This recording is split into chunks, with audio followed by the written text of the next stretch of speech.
தவளை தன் வாயால் கெடும் அப்படிங்கிறது இந்த இவருடைய சோழனுடைய வாழ்க்கையில வந்து உண்மையான ஒரு விஷயம். தேவையில்லாத வார்த்தைகளை எப்பயுமே சொல்லி நிலாவை கடுப்பேத்துறதும் எல்லாத்தையும் கடுப்பேத்துறதையும் பண்றாரு.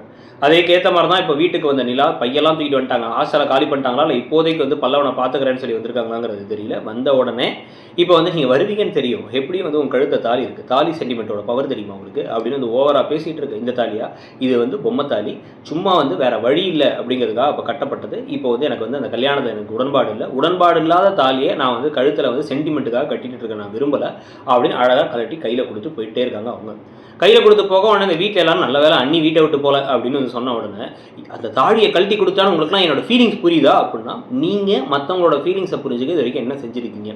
சேரன் கஷ்டப்படுறாருங்கிறதுக்கும் பல்லவனுடைய பாசத்துக்கும் பாண்டி உங்களுக்காக உயிரியே கொடுக்கறதுக்கு ரெடியாக இருக்காருங்கிறதுக்கு என்னைக்காக புரிஞ்சுக்கிட்டு இருந்திருக்கீங்களா? நம்ம மற்றவங்களை புரிஞ்சுக்காம நம்மளை மட்டும் மற்றவங்க புரிஞ்சுக்கணும்னு நினைக்கிறது எந்த அளவுக்கு மோசமான ஒரு சுயநலமான தனம். இதை பற்றி நீங்கள் என்ன நினைக்கிறீங்கிறத சொல்லுங்கள். தேங்க்யூ.